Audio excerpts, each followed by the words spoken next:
Bismillahirrahmanirrahim. Assalamu alaikum. Today our topic is pH. Why we need to use pH and how to calculate pH. इस topic का मतलब ये है कि हमने pH को कहाँ कहाँ यूज़ करना है और pH को कैलकुलेट किस तरह से कर सकते हैं. Let's start. First use of pH. Slide पर देखें आप. It is use to determine acidic and basic nature of a solution. सबसे पहले हम किसी भी सॉल्यूशन की नेचर फाइंड आउट करने के लिए pH को यूज़ करते हैं. फर्स्ट यूज़ इसका ये है कि हम किसी भी सॉल्यूशन की नेचर फाइंड आउट करने के लिए, नेचर मीन कि वो सॉल्यूशन एसिडिक है, बेसिक है या न्यूट्रल है, ये उसकी नेचर फाइंड आउट करने के लिए कि वो सॉल्यूशन कौन सा है, हम pH को यूज़ करते हैं. इधर कुछ पॉइंट्स दिए हुए हैं, देखें. pH of neutral solution is always 7. जो न्यूट्रल सॉल्यूशन की pH होती है वो हमेशा 7 होती है, 7 होती है. Acidic solution have pH less than 7. Acidic solution की pH हमेशा 7 से कम होती है. Basic solution have pH greater than 7.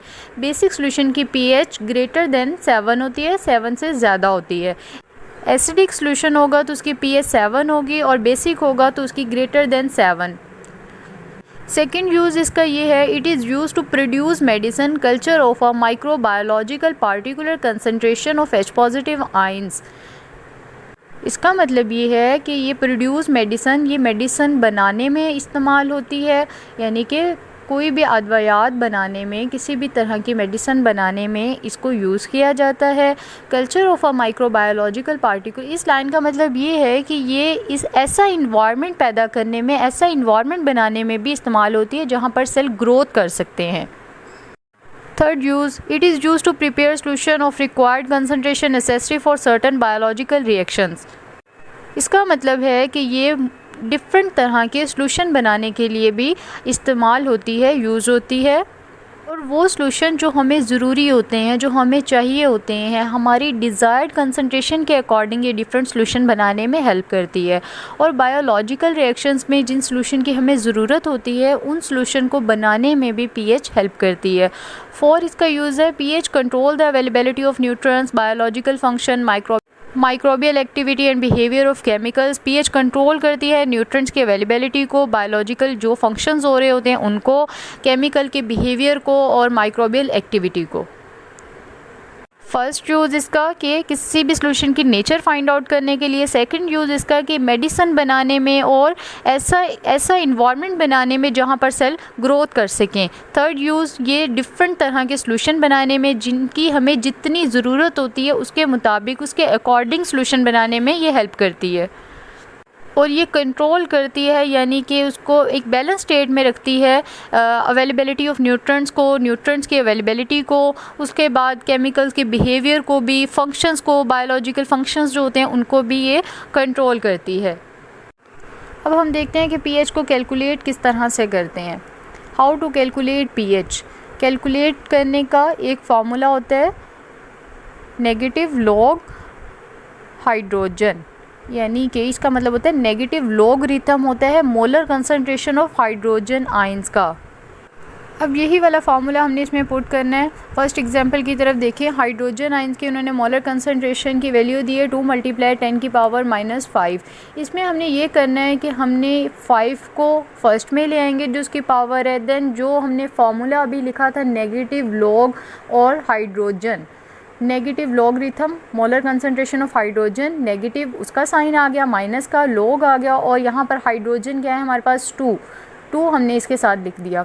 5 वैसे ही आ गया और इसके बाद हमने इसको माइनस लिख दिया, माइनस का साइन आ गया. लॉग 2 की वैल्यू होती है हमारे पास 0.3, ये तो आप एज इट इज़ ऐसे याद कर सकते हैं. और उसके बाद अगर 5 में से हम इसको माइनस करेंगे कैलकुलेटर पर तो हमारे पास सिंपल आंसर आ जाएगा 4.7. अब नेक्स्ट एग्जांपल देखें कि उन्होंने हाइड्रोजन आयन की मोलर कंसंट्रेशन की वैल्यू इस तरह से दी हुई है 10⁻⁻3, यानी कि इसके साथ कोई हाइड्रोजन या कुछ भी इस तरह से नहीं दिया हुआ. तो हम इसको किस तरह से सॉल्व करेंगे, हम डायरेक्टली इसके साथ pH = 3 आ जाएगा, क्योंकि आगे उन्होंने अगर हमें जिस तरह से फर्स्ट एग्जांपल में दिया हुआ था 2 कुछ इस तरह से समथिंग, तो अगर ये हमें इस तरह से वैल्यू दी होती तो हम लिखते. ये एग्जांपल मैंने इसलिए पुट किया कि अगर इस तरह से कहीं पर भी आपको pH कैलकुलेट करनी पड़ जाती है तो आपको पता हो कि कैसे कैलकुलेट करते हैं. थर्ड एग्जाम्पल की तरफ आएँ, देखें हाइड्रोक्सल आयंस की उसने हमें वैल्यू दी है। पहले हमने किया फर्स्ट और सेकंड एग्जाम्पल में हाइड्रोजन आयन की, अब उसने हाइड्रोक्सल आयंस की हमें वैल्यू दी है, यानी कि मोलर कंसंट्रेशन, और उसने पूछा क्या है, पीएच पूछा है। सबसे पहले हम इसका सेम एज इट इज़ जैसे करते हैं, पीएच और pOH same as it is एक ही बात होती है, पीएच और पीओएच एक ही बात है। और हम इसके लिए अगर फाइंड आउट करें, सेम ऊपर वाला ही फार्मूला लगेगा, जिस तरह से 5 माइनस log आ गया और log 2 इज इक्वल होता है समथिंग दैट्स इट, दिस 4.7 आ गया। अब हमने करनी है पीएच फाइंड आउट। पीएच और पीओएच का समअप जो होता है वो 14 के इज इक्वल होता है। पीएच आ गया उसके साथ प्लस, और पीओएच हमारे पास क्या है 4.7 इज इक्वल 14। पीएच 4.7 जो है उधर जाकर माइनस हो जाएगा, क्योंकि यहाँ पर वो प्लस में था। अगर हम इसको माइनस करेंगे तो हमारे पास आंसर आ जाएगा दिस 9.5। आई होप कि आपको ये मेथड समझ आ गया होगा। जस्ट आपने एक ही फार्मूला अपने माइंड के अंदर रखना है, नेगेटिव लॉग हाइड्रोजन। जिस तरह से मैंने आपको बताया कि नेगेटिव लॉगरिथम होता है मोलर कंसंट्रेशन ऑफ हाइड्रोजन का, बस उसी फार्मूला को इस मेथड में आपने पुट किया है सारे में। आई होप कि आपको आज का लेक्चर समझ आ गया होगा। Thank you so much. Allah हाफिज़।